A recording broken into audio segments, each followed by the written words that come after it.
Bom dia! Hoje vamos ler esse clássico, A Obra de Arte na Era de Sua Reprodutibilidade Técnica, do Walter Benjamin. Esse texto, publicado nesse livro, é a primeira versão desse ensaio. O ensaio traduzido em português por José Lino Grunwald e publicado em A Ideia do Cinema, Rio de Janeiro, Civilização Brasileira, 1969, e na coleção Os Pensadores, da Abril Cultural, é a terceira versão alemã, que Benjamin começou a escrever em 1936 e só foi publicada em 1955.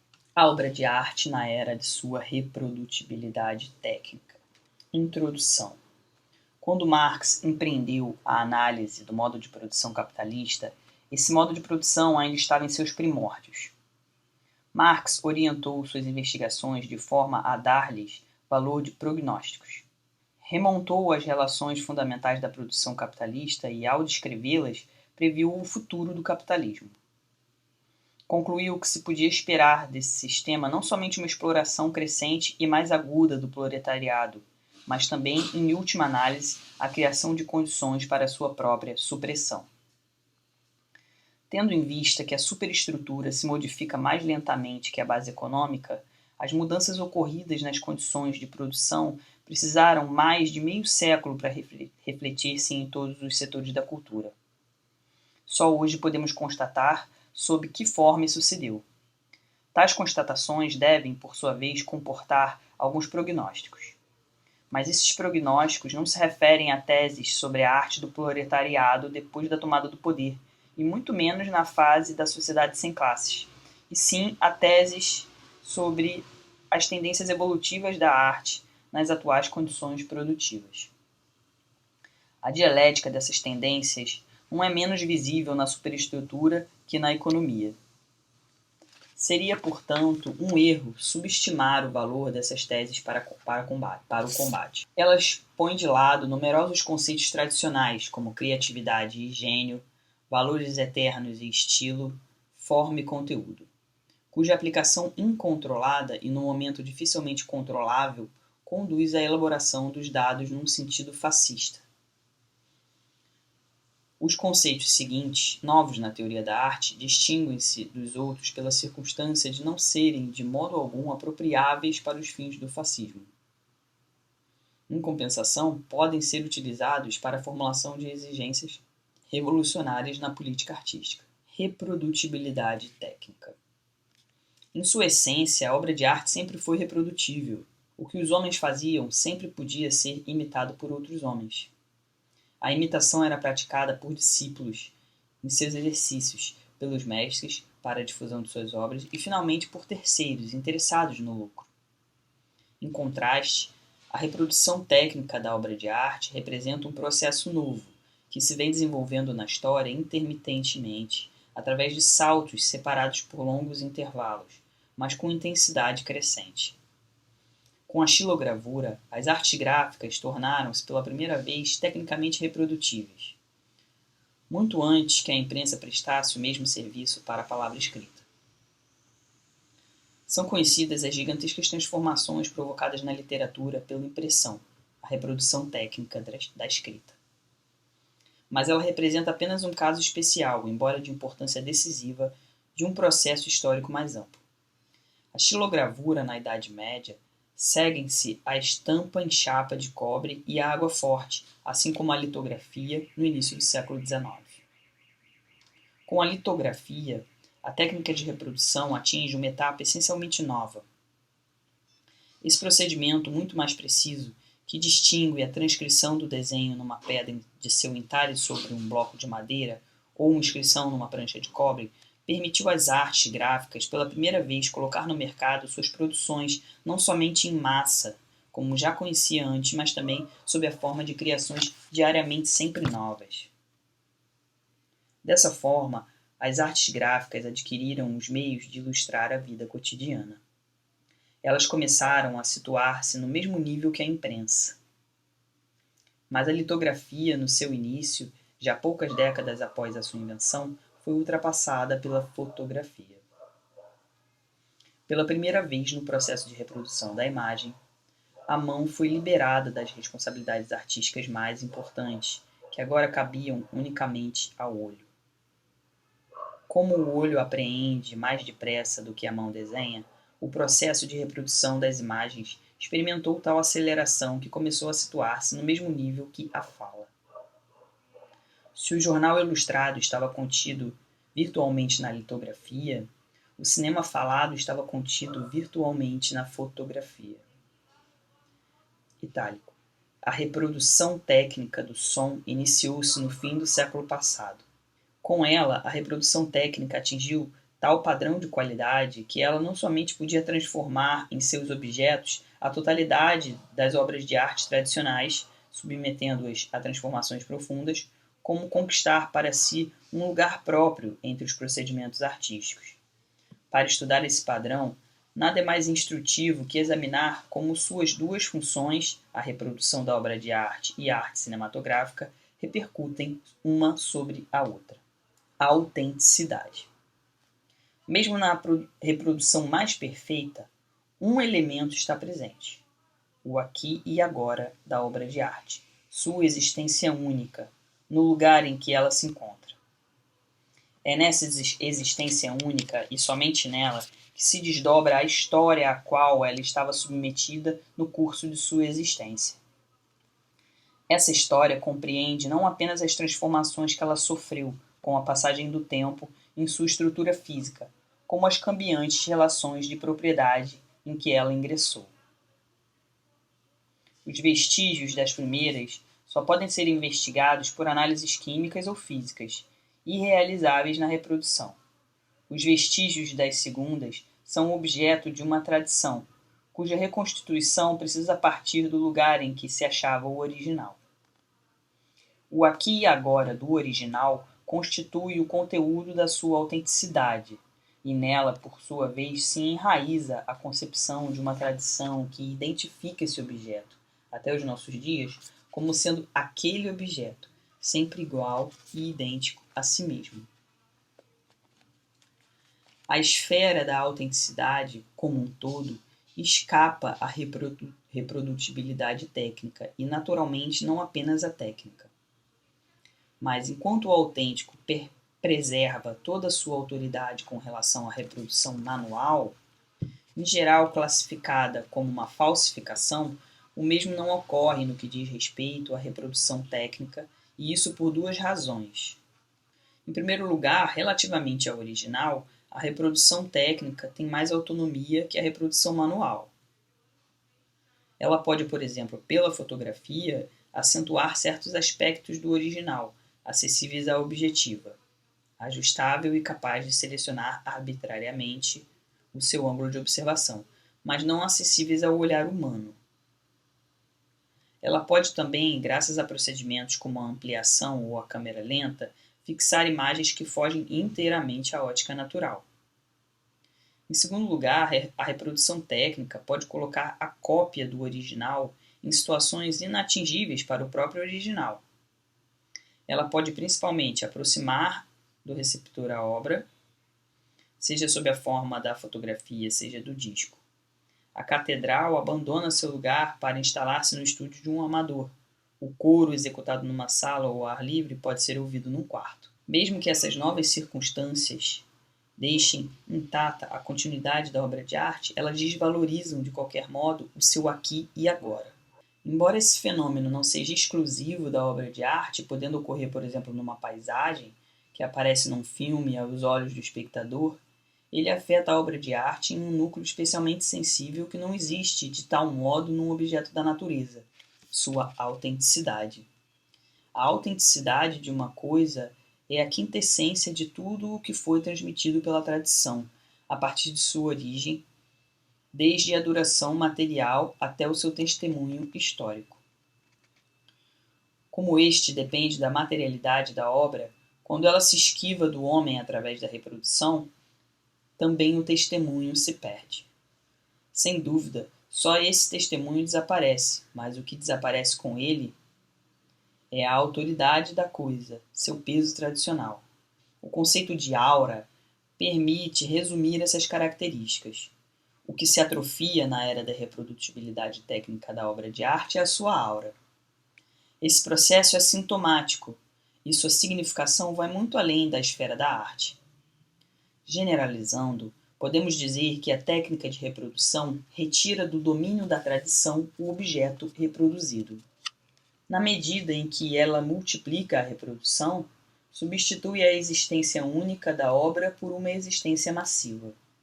E, na medida em que essa técnica permite a reprodução vir ao encontro do espectador, em todas as situações, ela atualiza o objeto reproduzido. Esses dois processos resultam num violento abalo da tradição, um abalo da tradição que constitui o reverso da crise e a renovação atuais da humanidade. Eles se relacionam intimamente com os movimentos de massa em nossos dias. Seu agente mais poderoso é o cinema. Seu significado social também não é concebível, mesmo em seus traços mais positivos, e precisamente neles, em seu lado destrutivo e catártico, a liquidação do valor tradicional do patrimônio da cultura. Esse fenômeno é especialmente tangível nos grandes filmes históricos, de Cleópatra e Ben-Hur até Frederico e o Grande Napoleão. Ele conquista sempre novas posições para o seu domínio.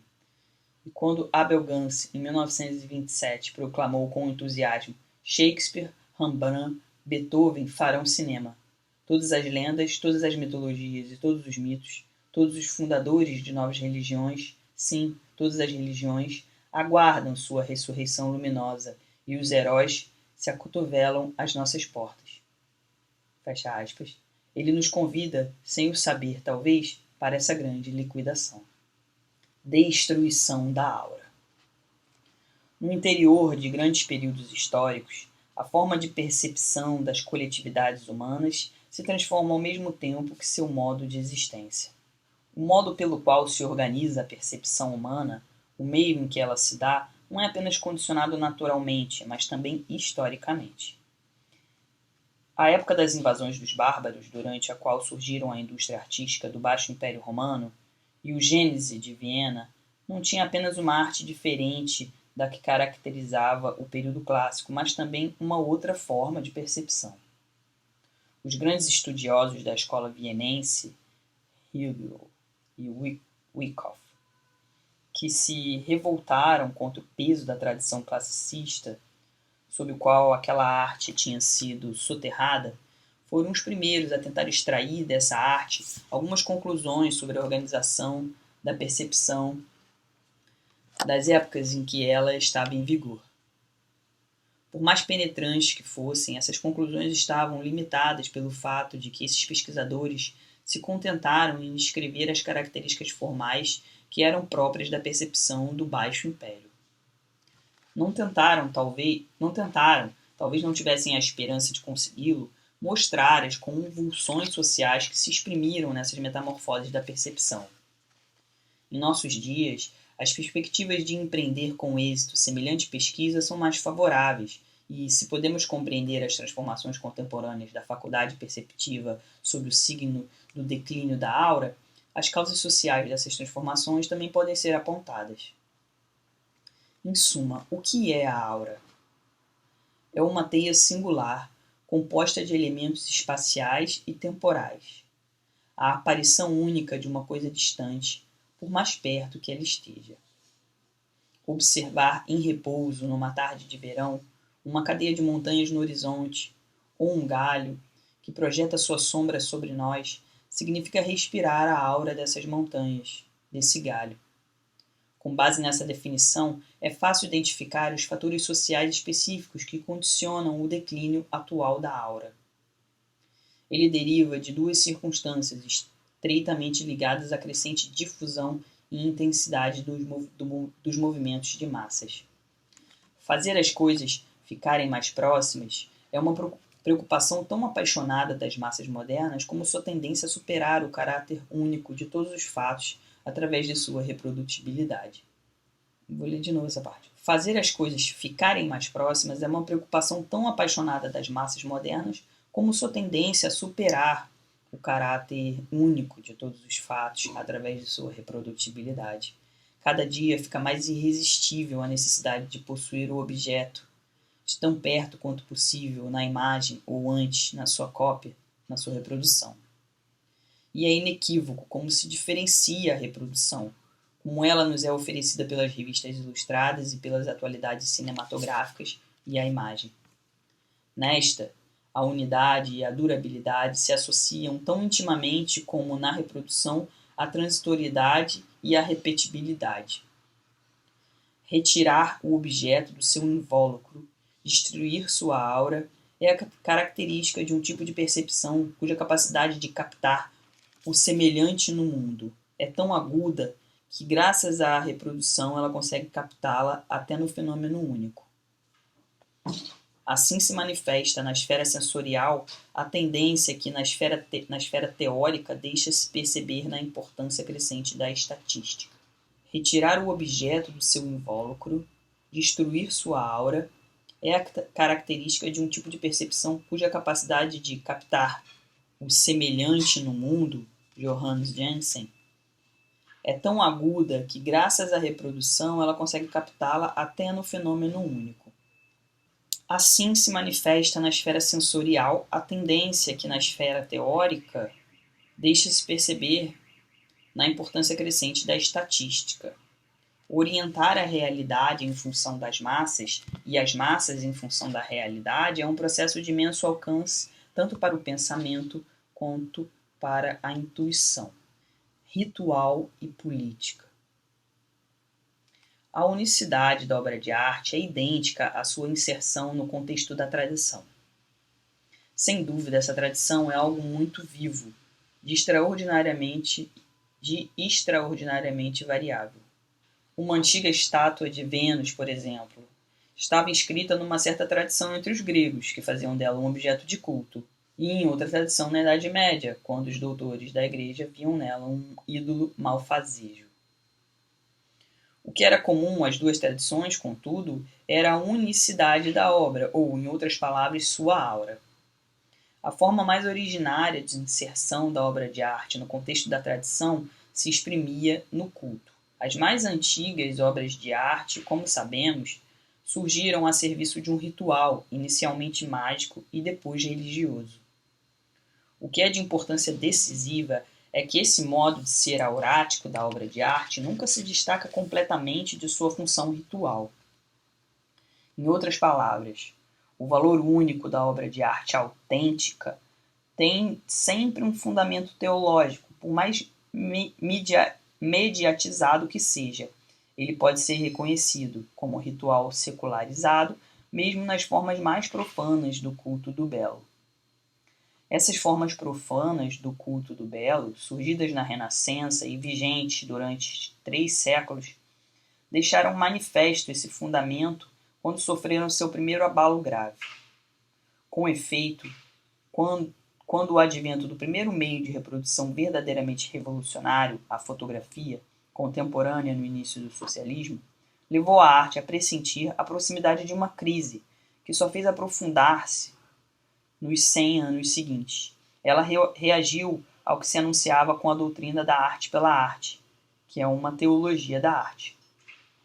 Dela resultou uma teologia negativa da arte, sob a forma de uma arte pura, que não rejeita apenas toda a função social, mas também qualquer determinação objetiva. Parênteses. Na literatura, foi Mallarmé o primeiro a alcançar esse estágio. Fecha parênteses. É indispensável levar em conta essas relações em um estudo que se propõe estudar a arte na era de sua reprodutibilidade técnica. Porque elas preparam o caminho para a concepção que é decisiva aqui. A reprodutibilidade técnica da obra de arte emancipa, pela primeira vez na história, de sua existência parasitária no ritual. A obra de arte reproduzida é cada vez mais a reprodução de uma obra de arte criada para ser reproduzida. A chapa fotográfica, por exemplo, permite um grande número de cópias. A questão da autenticidade da cópia não tem nenhum sentido. Mas no momento em que o critério da autenticidade deixa de aplicar-se à reprodução artística, toda a função social da arte se transforma. Em vez de fundar-se no ritual, ela passa a fundar-se em outra praxis, na política. Nas obras cinematográficas, a reprodutibilidade técnica do produto não é, como no caso da literatura ou da pintura, uma condição externa para a sua difusão maciça. A reprodutibilidade técnica do filme tem seu fundamento imediato na técnica de sua produção. Esta não apenas permite, na forma mais imediata, a difusão em massa da obra cinematográfica, como a torna obrigatória. A difusão se torna obrigatória, porque a produção de um filme é tão cara que um consumidor que poderia, por exemplo, pagar um quadro, não pode mais pagar um filme. O filme é uma criação da coletividade. Em 1927, calculou-se que um filme de longa-metragem, para ser rentável, precisaria atingir um público de 9 milhões de pessoas. É certo que o cinema falado representou inicialmente um retrocesso. Seu público restringiu-se ao delimitado pelas fronteiras linguísticas, e esse fenômeno foi concomitante com a ênfase dada pelo fascismo aos interesses nacionais. Mais importante, contudo, que registrar esse retrocesso, que de qualquer modo será em breve compensado pela sincronização, é analisar sua relação com o fascismo. A simultaneidade dos dois fenômenos se baseia na crise econômica. As mesmas turbulências que, de modo geral, levaram à tentativa de estabilizar as relações de propriedade vigentes pela violência aberta, isto é, segundo formas fascistas, levaram o capital investido na indústria cinematográfica, ameaçado, a preparar o caminho para o cinema falado. A introdução do cinema falado aliviou temporariamente a crise. Isso não somente porque com ele as massas voltaram a frequentar as salas de cinema, como porque criou vínculos de solidariedade entre os novos capitais da indústria elétrica e os aplicados na produção cinematográfica. Assim, se numa perspectiva externa o cinema falado estimulou interesses nacionais, visto de dentro, ele internacionalizou a produção cinematográfica numa escala ainda maior. Valor de culto e valor de exposição. Seria possível reconstituir a história da arte a partir do confronto de dois polos, no interior da própria obra de arte, e ver a história do seu decurso na variação do peso conferido, seja a um polo, seja a outro. Os dois polos são o valor de culto da obra e o seu valor de exposição. A produção artística começa com imagens a serviço da magia. O que importa nessas imagens é que elas existem, e não que sejam vistas. O alce, copiado pelo homem paleolítico nas paredes de sua caverna, é um instrumento de magia, só ocasionalmente exposto aos olhos dos outros homens. No máximo, ele deve ser visto pelos espíritos. O valor de culto, como tal, quase obriga a manter secretas as obras de arte. Certas estátuas divinas somente são acessíveis ao sumo sacerdote, na cela.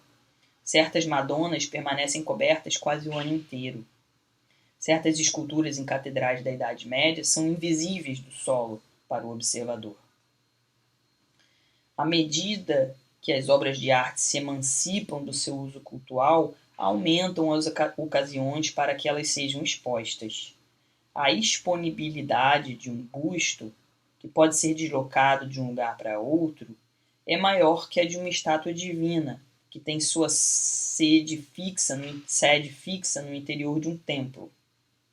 A disponibilidade de um quadro é maior que a de um mosaico ou de um afresco que o precederam. Se a disponibilidade de uma missa, por sua própria natureza, não era talvez menor que a de uma sinfonia, esta surgiu num momento em que a sua disponibilidade prometia ser maior que a da missa. A disponibilidade de uma obra de arte cresceu em sua escala tão descomunal, com os vários métodos de sua reprodutibilidade técnica, que a mudança de ênfase de um polo para o outro corresponde a uma mudança qualitativa comparável à que ocorreu na pré-história. Com efeito, assim como na pré-história a preponderância absoluta do valor de culto conferido à obra levou-a a ser concebida em primeiro lugar como instrumento mágico e só mais tarde como obra de arte, Do mesmo modo, a preponderância absoluta conferida hoje a seu valor de exposição atribuiu-lhe funções inteiramente novas, entre as quais a artística, a única de que temos consciência, talvez se revele mais tarde como rudimentar. Uma coisa é certa, atualmente o cinema nos fornece a base mais útil para examinar essa questão.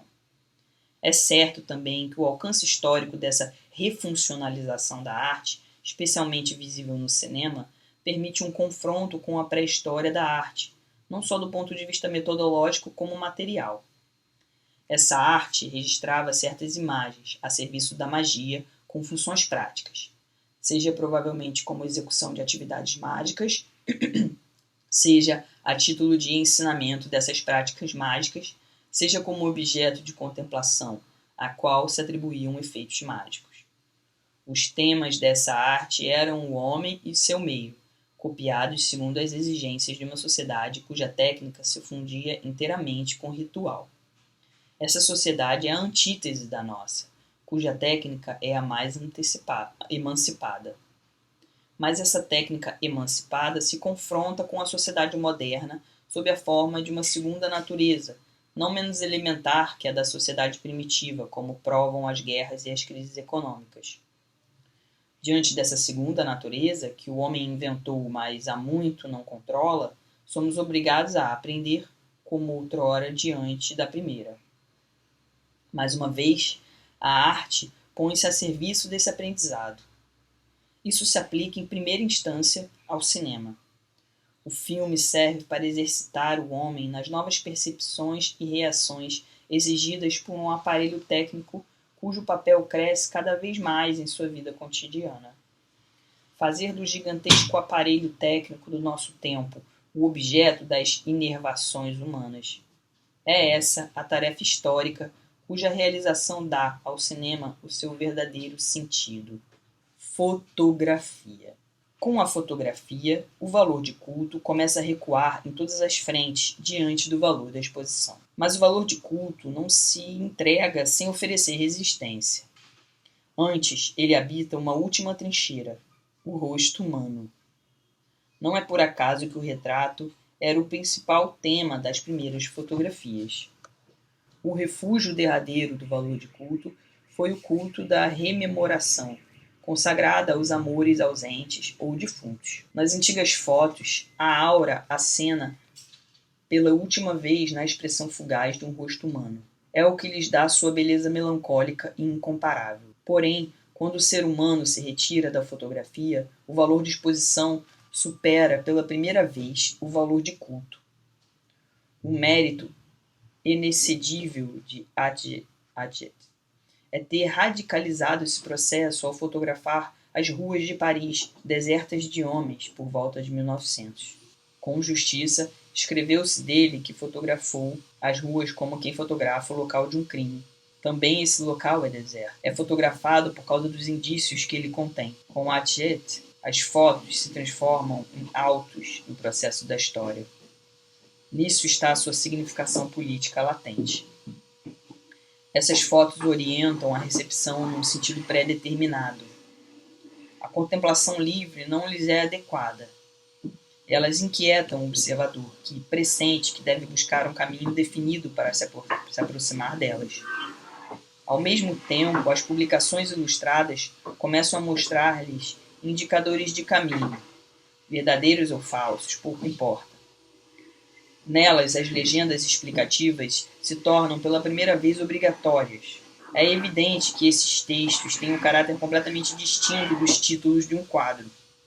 As instruções que o observador recebe das publicações ilustradas através das legendas se tornarão, em seguida, ainda mais precisas e imperiosas no cinema, em que a compreensão de cada imagem é prescrita pela sequência de todas as imagens anteriores. Valor de eternidade. Os gregos só conheciam dois processos técnicos para a reprodução de obras de arte, o molde e a cunhagem. As moedas e terracotas eram as únicas obras de arte por eles fabricadas em massa. Todas as demais eram únicas e tecnicamente irreprodutíveis. Por isso, precisavam ser construídas para a eternidade. Os gregos foram obrigados, pelo estágio de sua técnica, a produzir valores eternos na arte. Devem a essa circunstância o seu lugar privilegiado na história da arte e sua capacidade de marcar, com seu próprio ponto de vista, toda a evolução artística posterior. Não há dúvida de que esse ponto de vista se encontra no polo oposto do nosso. Nunca as obras de arte foram reprodutíveis tecnicamente em tal escala e amplitude como em nossos dias. O filme é uma forma cujo caráter artístico é pela primeira vez continuamente determinado por sua reprodutibilidade. Seria ocioso confrontar essa forma, em todas as suas determinantes, com a arte grega. Mas num ponto preciso, esse confronto é possível. Com o cinema, a obra de arte adquiriu um atributo decisivo que os gregos, ou não, aceitariam ou considerariam o menos essencial de todos, a perfectibilidade. O filme acabado não é reproduzido de um só jato, e sim montado a partir de inúmeras imagens isoladas e de sequências de imagens entre as quais o montador exerce o seu direito de escolha. Imagens, aliás, que poderiam, desde o início da filmagem, ter sido corrigidas sem qualquer restrição. Para produzir a opinião pública com seus 3.000 metros, Chaplin filmou 125.000 metros. O filme é, pois, a mais perfectível das obras de arte. O fato de que essa perfectibilidade se relaciona com a renúncia radical dos valores eternos pode ser demonstrado por uma contraprova. Para os gregos, cuja arte visava a produção de valores eternos, a mais alta das artes era a menos perfectível, a escultura cujas criações se fazem literalmente a partir de um só bloco. Daí o declínio inevitável da escultura na era da obra de arte montável. Fotografia e cinema como arte. A controvérsia travada no século XIX entre a pintura e a fotografia quanto ao valor artístico de suas respectivas produções parece-nos hoje irrelevante e confusa. Mas, longe de reduzir o alcance dessa controvérsia, tal fato serve, ao contrário, para sublimar sua significação. Na realidade, essa polêmica foi a expressão de uma transformação histórica, que, como tal, não se tornou consciente para nenhum dos dois antagonistas. Ao se emancipar dos seus fundamentos no culto, na era da reprodutibilidade técnica, a arte perdeu para sempre qualquer aparência de autonomia. Porém, a época não se deu conta da refuncionalização da arte decorrente dessa circunstância. Ela não foi percebida durante muito tempo, nem sequer no século XX, quando o cinema se desenvolveu.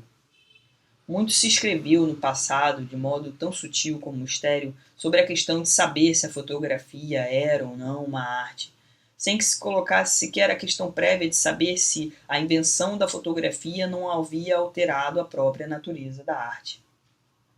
Hoje, os teóricos do cinema retomam a questão na mesma perspectiva superficial, mas as dificuldades com que a fotografia confrontou a estética tradicional eram brincadeiras infantis em comparação com as suscitadas pelo cinema.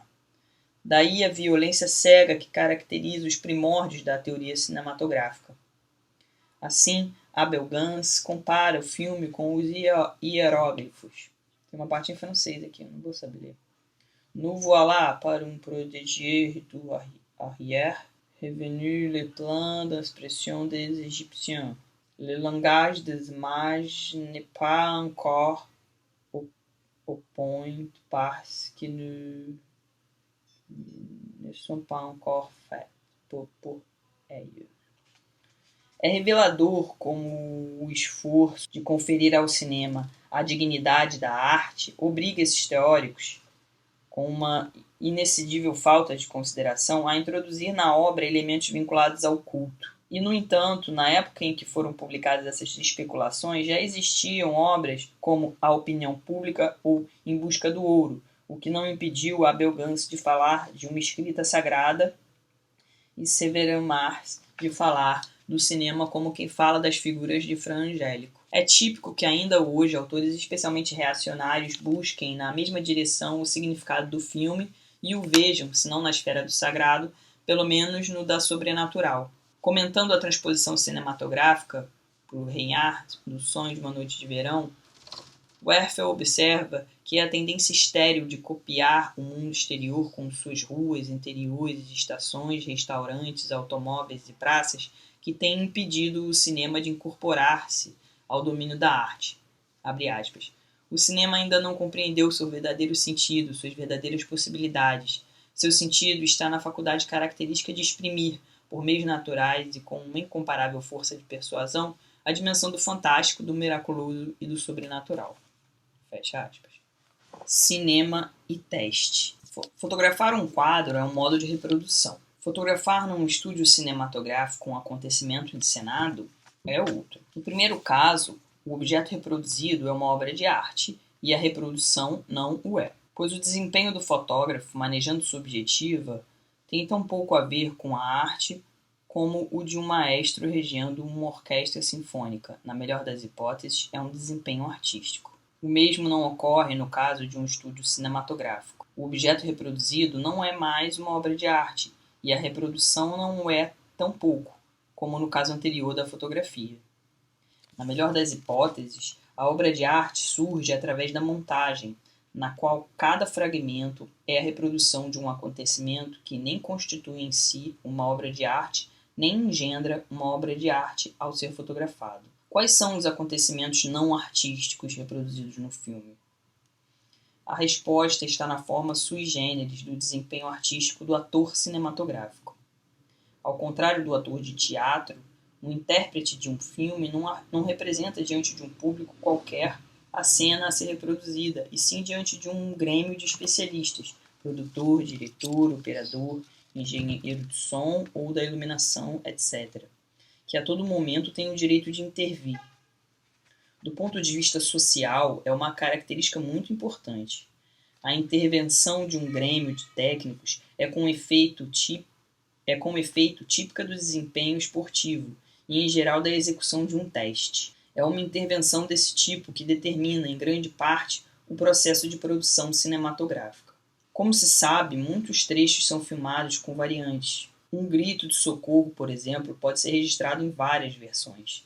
O montador procede, então, à seleção, escolhendo uma delas como quem proclama um recorde. Um acontecimento filmado no estúdio distingue-se, assim, de um acontecimento real, como um disco lançado num estádio, numa competição esportiva, se distingue do mesmo disco, no mesmo local, com a mesma trajetória e cujo lançamento tivesse como efeito a morte de um homem. O primeiro ato seria a execução de um teste, mas não o segundo. Porém, a execução desse teste por parte do ator de cinema tem uma característica muito especial. Qual seria ela? Ela consiste em ultrapassar um certo limite que restringe, num âmbito muito estreito, o valor social dos testes. Não se trata aqui da competição esportiva, e sim dos testes mecanizados. O esportista só conhece, num certo sentido, os testes naturais. Ele executa tarefas impostas pela natureza e não por um aparelho, salvo casos excepcionais, como o do atleta Nurmi, de quem se dizia que corria contra o relógio. Ao contrário, o processo do trabalho submete o operário a inúmeras provas sob a forma de testes mecânicos, principalmente depois da introdução na cadeia de montagem. Essas provas ocorrem implicitamente. Quem não as passa com êxito é excluído do processo de trabalho. Elas podem também ser explícitas, como nos institutos de orientação profissional. Aqui aparece o limite acima referido. Essas provas não podem ser mostradas como seria desejável e como acontece com as provas esportivas. Esta é a especificidade do cinema. Ele torna mostrável a execução do teste na medida em que se transforma num teste essa mostrabilidade. O intérprete do filme não representa diante de um público, mas de um aparelho. O diretor ocupa o lugar exato que o controlador ocupa num exame de habilitação profissional. Representar a luz dos refletores e, ao mesmo tempo, atender às exigências do microfone é uma prova extremamente rigorosa. Ser aprovado nela significa para o ator conservar sua dignidade humana diante do aparelho. O interesse desse desempenho é imenso, porque é diante de um aparelho que a esmagadora maioria dos citadinos precisa alienar-se de sua humanidade, nos balcões e nas fábricas durante o dia de trabalho. À noite, as mesmas massas enchem os cinemas para assistirem à vingança que o intérprete executa em nome delas, na medida em que o ator não somente afirma diante do aparelho sua humanidade, ou o que aparece como tal aos olhos dos espectadores, como coloca esse aparelho a serviço do seu próprio triunfo. O intérprete cinematográfico. Para o cinema, é menos importante o ator representar diante do público um outro personagem que ele representar a si mesmo diante do aparelho. Pirandello foi um dos primeiros a pressentir essa metamorfose do ator através da experiência do teste. A circunstância de que seus comentários no romance Sigira limitam-se a salientar o lado negativo desse processo em nada diminui o alcance de tais observações. Elas não são afetadas tampouco pelo fato de que está se referindo ao cinema mudo, pois o cinema falado não trouxe a esse processo qualquer modificação decisiva. O importante é que o intérprete representa para um aparelho, ou dois, no caso do cinema falado. Aí agora é o texto citado por Léon Pierre na Arte Cinematográfica 2, Paris, 1927. O ator de cinema, diz Pirandello, sente-se exilado. Exilado não somente do palco, mas de si mesmo. Com um obscuro mal-estar, ele sente o vazio inexplicável resultante do fato de que seu corpo perde a substância, volatiza-se, é privado de sua realidade, de sua vida, de sua voz e até dos ruídos que ele produz ao deslocar-se, para transformar-se numa imagem muda que estremece na tela e depois desaparece em silêncio. O pequeno aparelho representa, com sua sombra diante do público, e ele próprio deve resignar-se a representar diante do aparelho. Acaba esse trecho do Pirandello. Com a representação do homem pelo aparelho, a autoalienação humana encontrou um aproveitamento altamente produtivo. Esse aproveitamento pode ser avaliado pelo fato de que a estranheza do intérprete diante do aparelho, segundo a descrição de Pirandello, é da mesma espécie que a estranheza do homem no período romântico diante de sua imagem no espelho, tema favorito de Japon, como se sabe. Hoje, essa imagem especular se torna destacável e transportável. Transportável para onde? Para diante da massa. Naturalmente, o intérprete tem plena consciência desse fato em todos os momentos. Ele sabe, quando está diante do aparelho, que sua relação é, em última instância, com a massa. É ela que vai controlá-lo. E ela, precisamente, não está visível, não existe ainda enquanto o ator executa a atividade que será por ela controlada. Mas a autoridade desse controle é reforçada por tal invisibilidade. Não se deve, evidentemente, esquecer que a utilização política desse controle terá que esperar até que o cinema se liberte das algemas de sua exploração pelo capitalismo. Pois o capital cinematográfico dá um caráter contra-revolucionário às oportunidades revolucionárias imanentes a esse controle. Esse capital estimula o culto do estrelato, que não visa conservar apenas a magia da personalidade, há muito reduzida ao clarão putrefato que emana do seu caráter de mercadoria, mas também o seu complemento, o culto do público, e estimula, além disso, a consciência corrupta das massas que o fascismo tenta pôr no lugar de sua consciência de classe. A arte contemporânea será tanto mais eficaz quanto mais se orientar em função da reprodutibilidade e, portanto, quanto menos colocar em seu centro a obra original. É óbvio, à luz dessas reflexões, porque a arte dramática é de todas a que enfrenta a crise mais manifesta, pois nada contrasta mais radicalmente com a obra de arte sujeita ao processo de reprodução técnica e por ele engendrada, a exemplo do cinema, que a obra teatral caracterizada pela atuação sempre nova e originária do ator. Desde muito, os observadores especializados reconhecem que, aspas, quase sempre os maiores efeitos são alcançados quando os atores representam o menos possível. Fecha aspas. Segundo Arkheim, em 1932, aspas, o estágio final será atingido quando o intérprete for tratado como um acessório cênico escolhido por suas características e colocado no lugar certo. Há outra circunstância correlata. O ator de teatro, ao aparecer no palco, entra no interior de um papel. Essa possibilidade é muitas vezes negada ao ator de cinema. Sua atuação não é unitária, mas decomposta em várias sequências individuais, cuja concretização é determinada por fatores puramente aleatórios, como o aluguel do estúdio, disponibilidade de outros atores, cenografia, etc.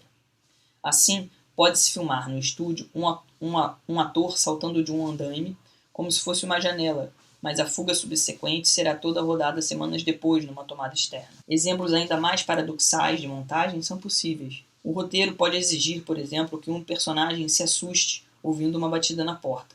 O desempenho do intérprete pode não ter sido satisfatório. Nesse caso, o diretor recorrerá ao expediente de aproveitar a presença ocasional do ator no local da filmagem e, sem aviso prévio, mandará que disparem um tiro às suas costas.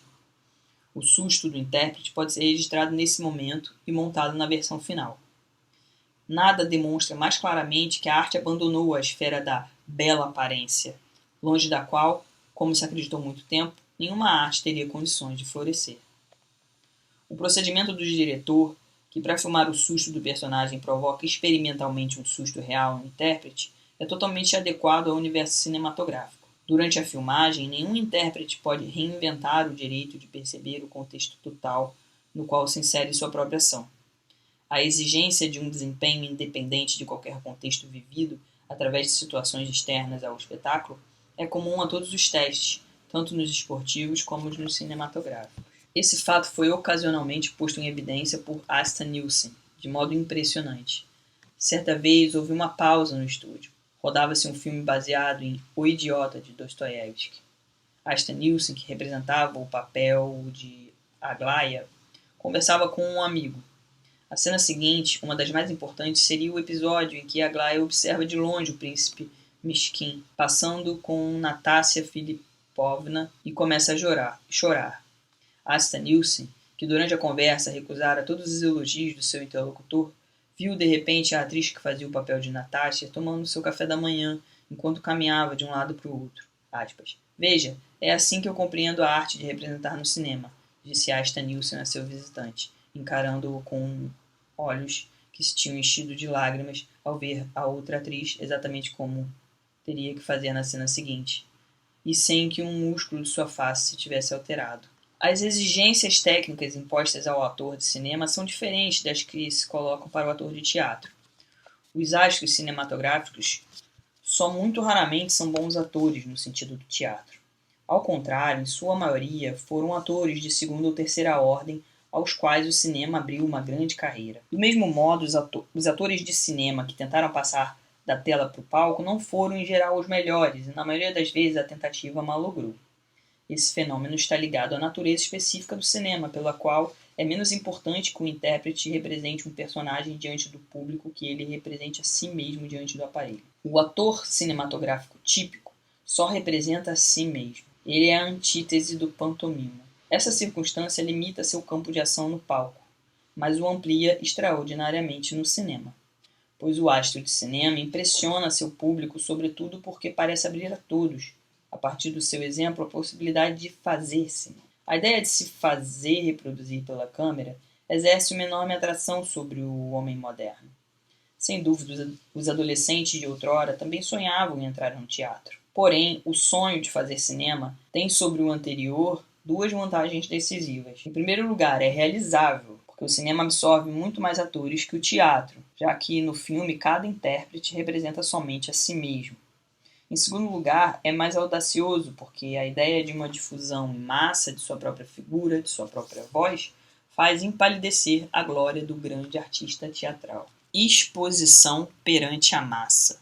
A transformação do modo de exposição pela técnica de reprodução é visível também na política. A crise da democracia pode ser interpretada como uma crise nas condições de exposição do político profissional. As democracias expõem o político de forma imediata, em pessoa diante de certos representantes.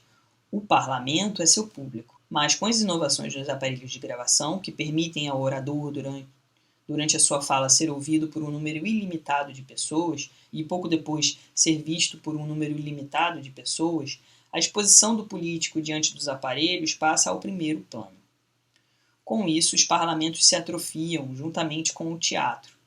O rádio e o cinema não modificam apenas a função do intérprete profissional, mas também a função de quem se representa a si mesmo diante desses dois veículos de comunicação, como é o caso do político. O sentido dessa transformação é o mesmo no ator de cinema e no político, qualquer que seja a diferença entre suas tarefas especializadas. Seu objetivo é tornar mostráveis, sob certas condições sociais, determinadas ações de modo que todos possam controlá-las e compreendê-las, da mesma forma como o esporte o fizera antes, sob certas condições naturais.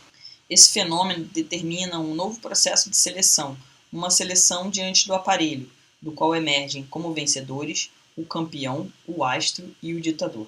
Exigência de ser filmado.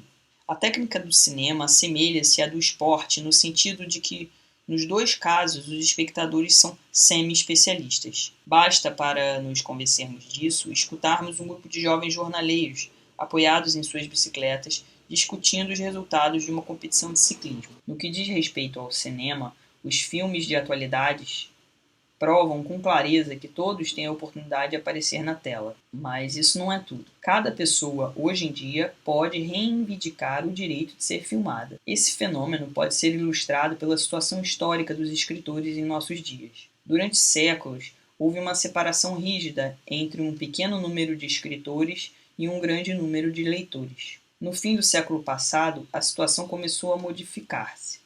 Com a ampliação gigantesca da imprensa, colocando-se à disposição dos leitores uma quantidade cada vez maior de órgãos políticos, religiosos, científicos, profissionais e regionais, um número crescente de leitores começou a escrever, a princípio esporadicamente.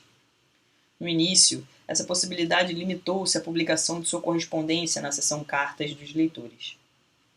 Hoje em dia, raros são os europeus inseridos no processo de trabalho que em princípio não tem uma ocasião qualquer para publicar um episódio de sua vida profissional, uma reclamação ou uma reportagem. Com isso, a diferença essencial entre autor e público está a ponto de desaparecer. Ela se transforma numa diferença funcional e contingente. Num processo de trabalho cada vez mais especializado, cada indivíduo se torna, bem ou mal, um perito em algum setor, mesmo que seja num pequeno comércio, e, como tal, pode ter acesso à condição de autor. O mundo do trabalho toma a palavra. Saber escrever sobre o trabalho passa a fazer parte das habilidades necessárias para executá-lo. A competência literária passa a fundar-se na formação politécnica e não na educação especializada, convertendo-se assim em coisa de todos. Tudo isso é aplicável sem restrições ao cinema, onde se realizaram, numa década, deslocamentos que duraram séculos no mundo das letras, pois essa evolução já se completou, em grande parte, na prática do cinema, sobretudo no cinema russo. Alguns dos autores que aparecem nos filmes russos não são atores em nosso sentido, e sim pessoas que se autorrepresentam, principalmente no processo do trabalho. Na Europa Ocidental, a exploração capitalista do cinema impede a concretização da aspiração legítima do homem moderno de ver-se reproduzido. De resto, ela também é bloqueada pelo desemprego, que exclui grandes massas do processo produtivo, na qual deveria materializar-se, em primeira instância, essa aspiração à reprodução. Nessas circunstâncias, a indústria cinematográfica tem todo o interesse em estimular a participação das massas através de concepções ilusórias e especulações ambivalentes. Seu êxito maior é com as mulheres. Com esse objetivo, ela mobiliza um poderoso aparelho publicitário, põe a seu serviço a carreira e a vida amorosa das estrelas, organiza plebiscitos, realiza concursos de beleza. Tudo isso para corromper e falsificar o interesse original das massas pelo cinema, totalmente justificado na medida em que é um interesse pelo seu próprio conhecimento e, desse modo, também pelo conhecimento da classe. Vale para o capital cinematográfico o que vale para o fascismo no geral.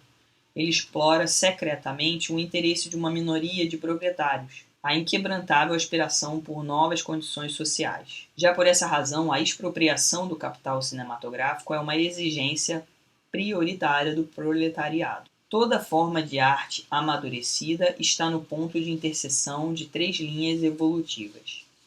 Em primeiro lugar, a técnica atua sobre uma forma de arte determinada.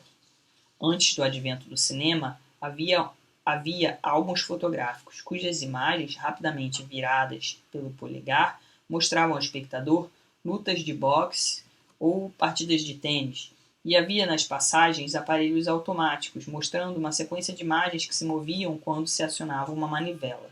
Em segundo lugar, em certos estágios do seu desenvolvimento, as formas artísticas tradicionais tentam laboriosamente produzir efeitos que mais tarde serão obtidos sem qualquer esforço pelas novas formas de arte. Antes que se desenvolvesse o cinema, os dadaístas tentavam com seus espetáculos suscitar no público um movimento que mais tarde Chaplin conseguiria provocar com muito maior naturalidade. Em terceiro lugar, transformações sociais muitas vezes imperceptíveis acarretam mudanças na estrutura da recepção, que serão mais tarde utilizadas pelas novas formas de arte.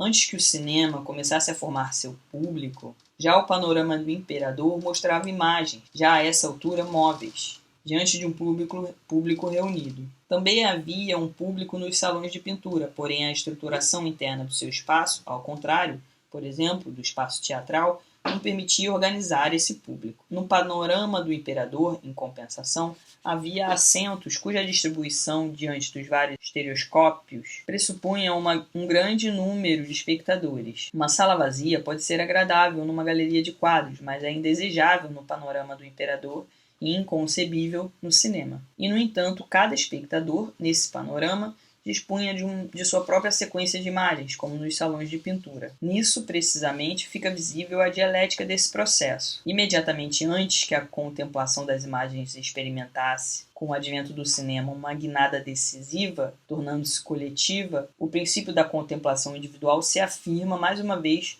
com uma força, como outrora no santuário, a contemplação pelo sacerdote da imagem divina. Pintor e cinegrafista. A realização de um filme, principalmente de um filme sonoro, oferece um espetáculo jamais imaginado em outras épocas.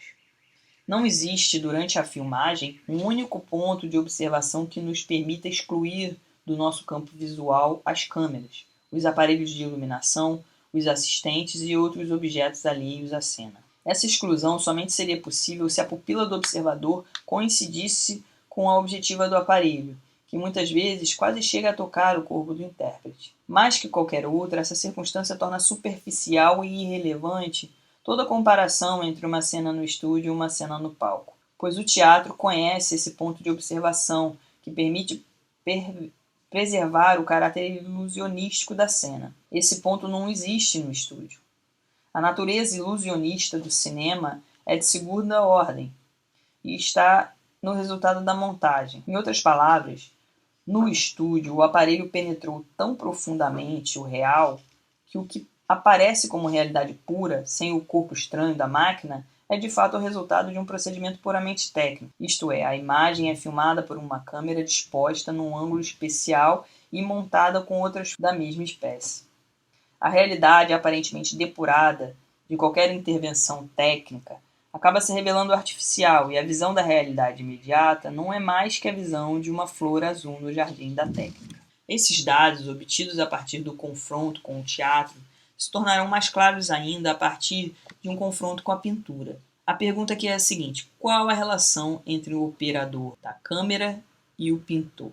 A resposta pode ser facilitada por uma construção auxiliar, baseada na figura do operador comum no campo da cirurgia. O cirurgião está no polo oposto ao do mágico. O comportamento do mágico, que deposita as mãos sobre um doente para curá-lo, é distinto do comportamento do cirurgião, que realiza uma intervenção em seu corpo. O mágico preserva a distância natural entre ele e o paciente, ou antes, ele a diminui um pouco graças à sua mão estendida e a aumenta muito graças à sua autoridade. O contrário ocorre com o cirurgião. Ele diminui muito sua distância com relação ao paciente ao penetrar em seu organismo e a aumenta pouco, devido à cautela com que sua mão se move entre os órgãos. Em suma, diferentemente do mágico, do qual restam alguns traços no clínico geral, o cirurgião renuncia, no momento decisivo, a relacionar-se com seu paciente de homem a homem, em vez disso intervém nele pela operação. O mágico e o cirurgião estão entre si como o pintor e o cinegrafista. O pintor observa em seu trabalho uma distância natural entre a realidade dada e ele próprio, ao passo que o cinegrafista penetra profundamente no tecido dessa realidade. As imagens que cada um produz são, por isso, extraordinariamente diferentes. A imagem do pintor é total e a do operador é composta de inúmeros fragmentos que se recompõem segundo novas leis. Assim, a apresentação cinematográfica da realidade é para o homem moderno infinitamente mais significativa, porque ela lhe oferece o que temos o direito de exigir da arte, um aspecto da realidade livre de qualquer manipulação dos aparelhos, precisamente graças ao procedimento de penetrar com os aparelhos no âmago da realidade. Recepção dos quadros. A reprodutibilidade técnica da obra de arte modifica a relação da massa com a arte. Retrógrada diante de Picasso, ela se torna progressista diante de Chaplin. O comportamento progressista se caracteriza pela ligação direta e interna entre o prazer de ver e sentir, por um lado, e a atitude do especialista, por outro. Esse vínculo constitui um valioso indício social. Quanto mais se reduz a significação social de uma arte, maior fica a distância no público entre a atitude de fruição e a atitude crítica, como se evidencia com o exemplo da pintura. Desfruta-se o que é convencional, sem criticá-lo. Critica-se a contragosto o que é verdadeiramente novo. Não é assim no cinema. O decisivo aqui é que no cinema, mais que em qualquer outra arte, as reações do indivíduo, cuja soma constitui a reação coletiva do público, são condicionadas desde o início pelo caráter coletivo dessa reação. Ao mesmo tempo que essas reações se manifestam, elas se controlam mutuamente. De novo, a comparação com a pintura se revela útil. Os pintores queriam que seus quadros fossem vistos por uma pessoa ou poucas. A contemplação simultânea de quadros por um grande público, que se iniciou no século XIX, é um sintoma precoce da crise da pintura, que não foi determinada apenas pelo advento da fotografia, mas independentemente dela, através do apelo dirigido às massas pela obra de arte. Na realidade, a pintura não pode ser objeto de uma recepção coletiva, como foi sempre o caso da arquitetura, como antes foi o caso da epopeia e como hoje é o caso do cinema. Embora esse fato em si mesmo não nos autorize a tirar uma conclusão sobre o papel social da pintura, ele não deixa de representar um grave obstáculo social, no momento em que a pintura, devido a certas circunstâncias e de algum modo contra sua natureza, se vê confrontada com as massas de forma imediata. Nas igrejas e conventos da Idade Média, ou nas cortes do século XVI, XVII e XVIII, a recepção coletiva dos quadros não se dava simultaneamente, mas através de inúmeras mediações. A situação mudou, e essa mudança traduz o conflito específico em que se envolveu a pintura durante o século passado, em consequência de sua reprodutibilidade técnica. Por mais que se tentasse confrontar a pintura com a massa do público nas galerias e salões, esse público não podia, de modo algum, na recepção das obras, organizar-se e controlar-se. Teria que recorrer ao escândalo para manifestar abertamente o seu julgamento. Em outros termos, a manifestação aberta de seu julgamento teria constituído um escândalo. Assim, o mesmo público que tem uma reação progressista diante de um filme burlesco tem uma reação retrógrada diante de um filme surrealista. Camundongo Mickey. Dentre as funções sociais do cinema, a mais importante é criar um equilíbrio entre o homem e o aparelho. O cinema não realiza essa tarefa apenas pelo modo com que o homem se representa diante do aparelho, mas pelo modo com que ele representa o mundo graças a esse aparelho. Através de seus grandes planos, de sua ênfase sobre os pormenores ocultos dos objetos que nos são familiares e de sua investigação dos ambientes mais vulgares, sob a direção genial da objetiva, o cinema faz-nos vislumbrar, por um lado, os 1000 condicionamentos que determinam nossa existência e, por outro, assegura-nos um grande e insuspeitado espaço de liberdade.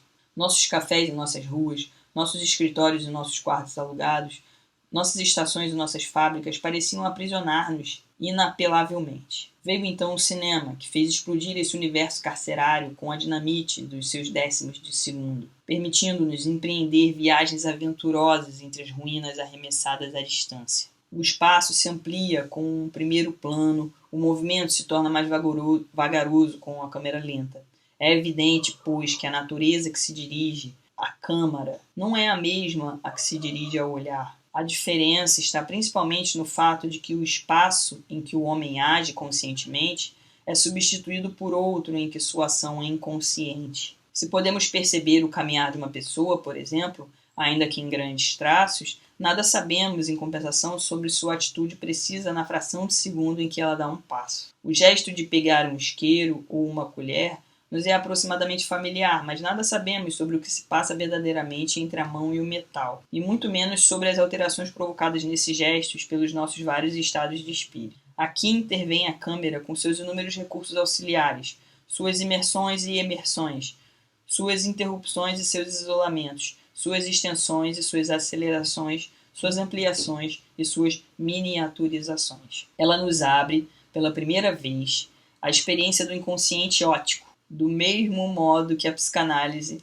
nos abre a experiência do inconsciente pulsional. De resto, existem entre os dois inconscientes as relações mais estreitas, pois os múltiplos aspectos que o aparelho pode registrar da realidade situam em grande parte fora do espectro de uma percepção sensível normal. Muitas deformações e estereotipias, metamorfoses e catástrofes que o mundo visual pode sofrer no filme afetam realmente esse mundo nas psicoses, alucinações e sonhos. Desse modo, os procedimentos da câmera correspondem aos procedimentos graças aos quais a percepção coletiva do público se apropria dos modos de percepção individual do psicótico ou do sonhador. O cinema introduziu uma brecha na velha verdade de Heráclito, segundo a qual o mundo dos homens acordados é comum e o dos que dormem é privado. E o fez menos pela descrição do mundo onírico que pela criação de personagens do sonho coletivo, como Camundongo Mickey, que hoje percorre o mundo inteiro.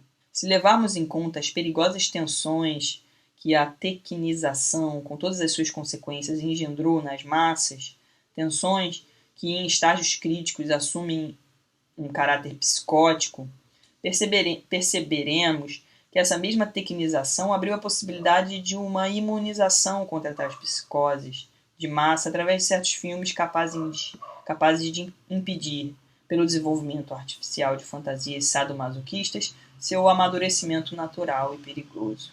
A hilaridade coletiva representa a eclosão precoce e saudável dessa psicose de massa. A enorme quantidade de episódios grotescos atualmente consumidos no cinema constitui um índice impressionante dos perigos que ameaçam a humanidade, resultantes das repressões que a civilização traz consigo. Os filmes grotescos dos Estados Unidos e os filmes da Disney produzem uma eclosão terapêutica do inconsciente. Seu precursor foi o excêntrico. Nos novos espaços de liberdades abertos pelo filme, ele foi o inquilino de primeira hora, já os habitou antes de estarem prontos. É aqui que se situa Chaplin como figura histórica. Dadaísmo. Uma das tarefas mais importantes da arte foi sempre a de gerar uma demanda cujo atendimento integral só poderia produzir-se mais tarde. A história de toda forma de arte conhece épocas críticas em que essa forma aspira a efeitos que só podem concretizar-se sem esforço num novo estágio técnico, isto é, numa nova forma de arte. As extravagâncias e grosserias artísticas daí resultantes e que se manifestam sobretudo nas chamadas épocas de decadência derivam, na verdade, do seu campo de forças historicamente mais rico. Ultimamente foi o dadaísmo que se alegrou com tais barbarismos. Sua impulsão profunda só agora pode ser identificada. O dadaísmo tentou produzir através da pintura ou da literatura os efeitos que o público procura hoje no cinema.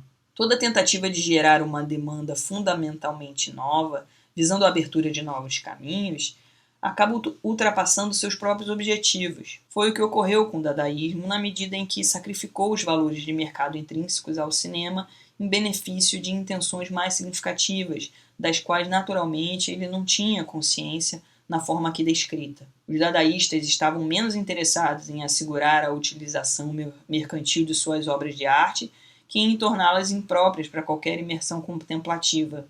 Tentavam atingir esse objetivo, entre outros métodos, pela desvalorização sistemática do seu material.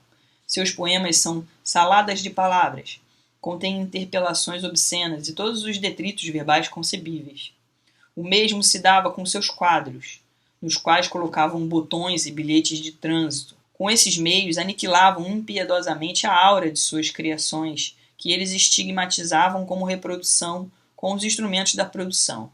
Impossível, diante de um quadro de Arp ou de um poema de August Strem, consagrar algum tempo ao recolhimento ou à avaliação, como diante de um quadro de Derrien ou de um poema de Rilke. A imersão que se transformou na fase da degenerescência da burguesia, numa escala de comportamento antissocial, opõe-se à distração, como uma variedade do comportamento social. A imersão, com crase, a imersão que se transformou na fase de degenerescência da burguesia, numa escola de comportamento antissocial, opõe-se à distração, como uma variedade do comportamento social. O comportamento social provocado pelo dadaísmo foi o escândalo. Na realidade, as manifestações dadaístas asseguravam uma distração intensa, transformando a obra de arte no centro de um escândalo. Essa obra de arte tinha que satisfazer uma exigência básica: suscitar a indignação pública. De espetáculo atraente para o olhar e sedutor para o ouvido, a obra convertia-se num tiro. Atingia o espectador. E com isso esteve a ponto de recuperar para o presente a qualidade tátil, a mais indispensável para a arte nas grandes épocas de reconstrução histórica. O dadaísmo colocou de novo em circulação a fórmula básica da percepção onírica, que descreve ao mesmo tempo o lado tátil da percepção artística. Tudo o que é percebido e tem caráter sensível é algo que nos atinge. Com isso, favoreceu a demanda pelo cinema, cujo valor de distração é fundamentalmente de ordem tátil, isto é, baseia-se na mudança de lugares e ângulos que golpeiam intermitentemente o espectador. O dadaísmo ainda mantinha, por assim dizer, o choque físico embalado no choque moral.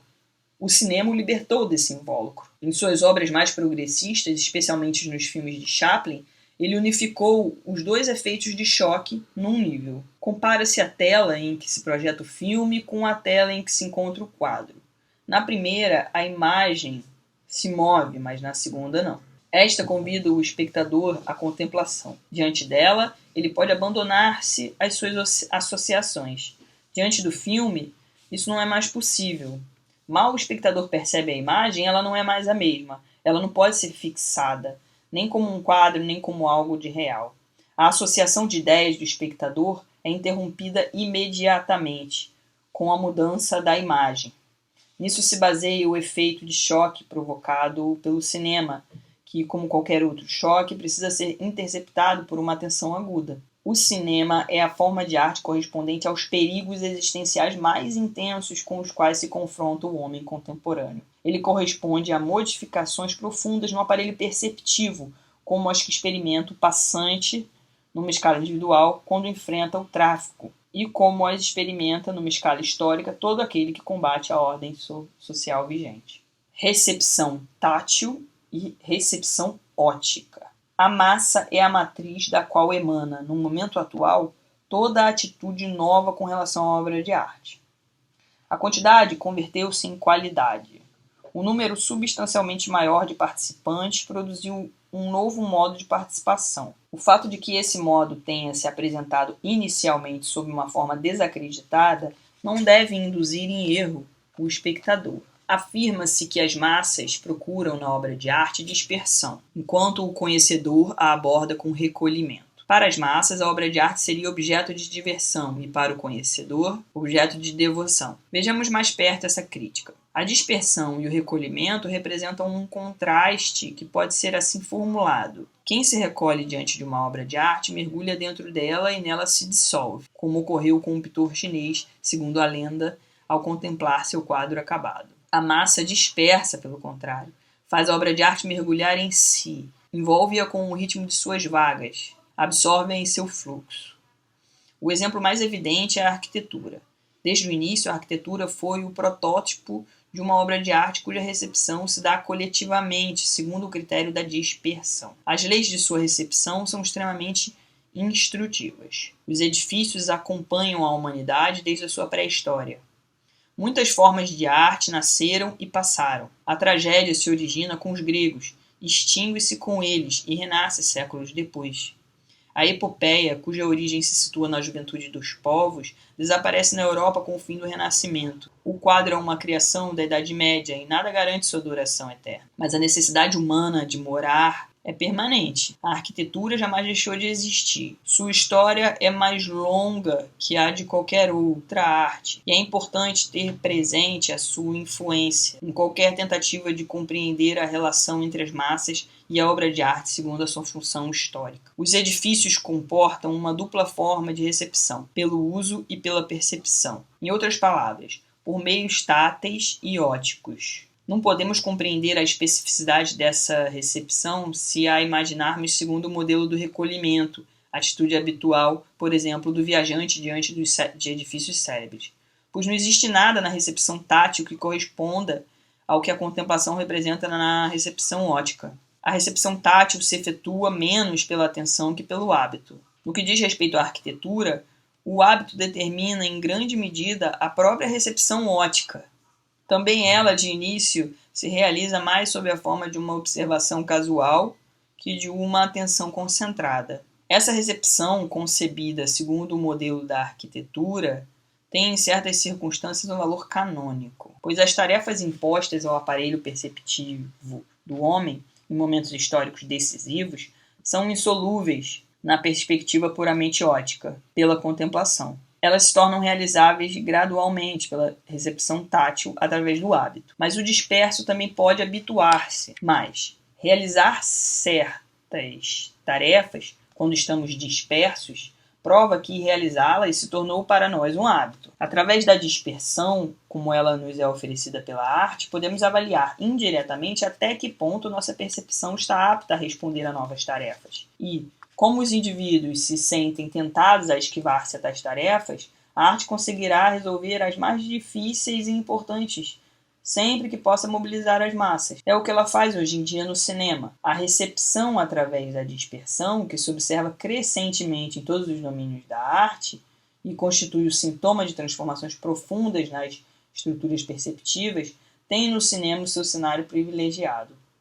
E aqui, onde a coletividade procura a dispersão, não falta de modo algum a dominante tátil, que rege a reestruturação do sistema perceptivo. É na arquitetura que ela está em seu elemento de forma mais originária. Mas nada revela mais claramente as violentas tensões do nosso tempo que o fato de que essa dominante tátil prevalece no próprio universo da ótica. É justamente o que acontece no cinema através do efeito de choque de suas sequências de imagens.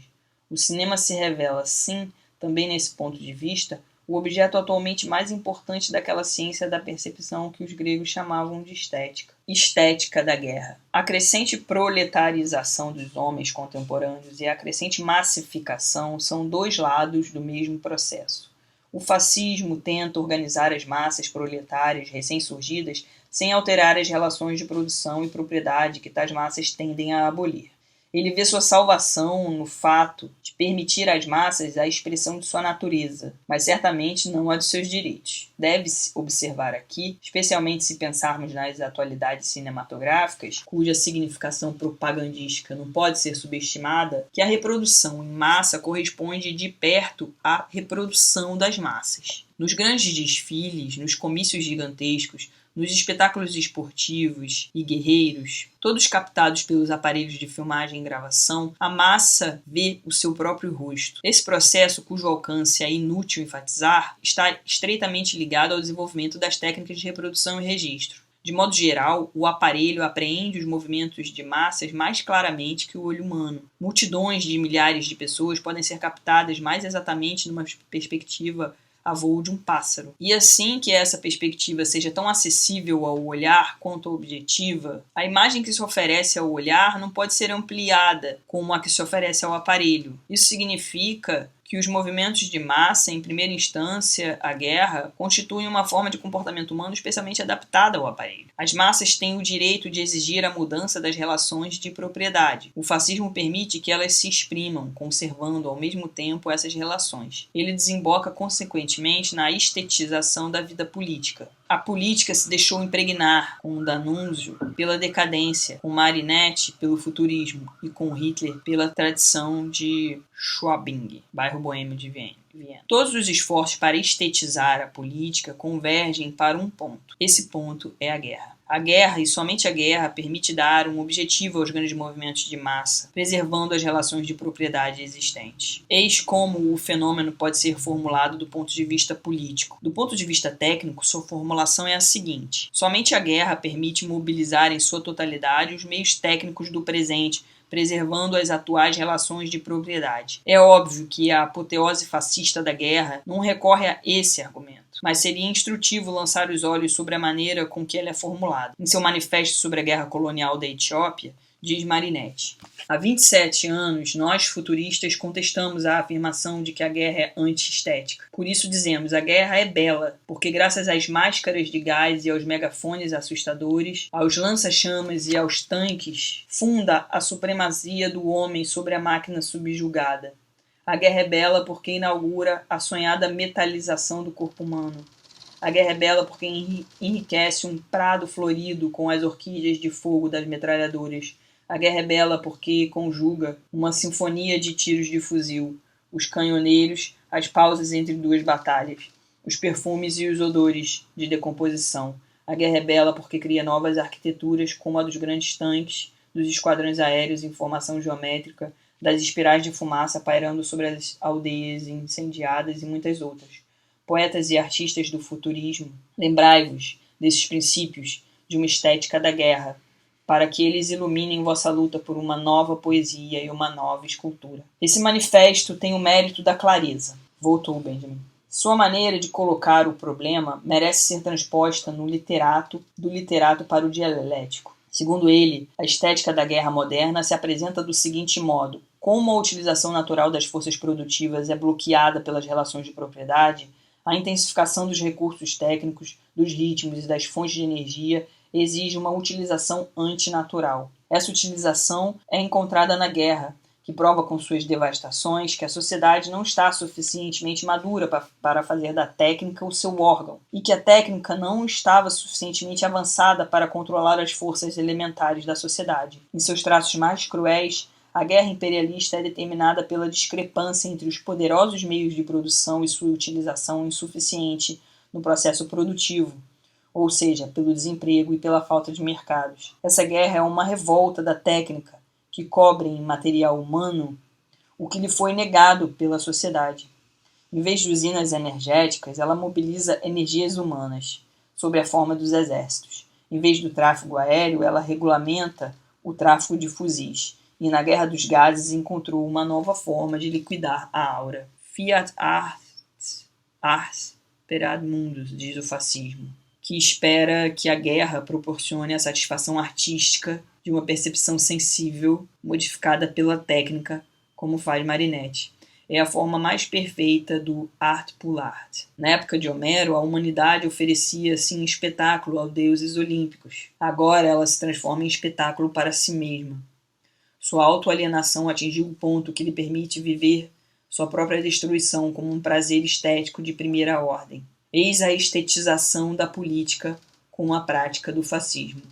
O comunismo responde com a politização da arte. 1935-1936.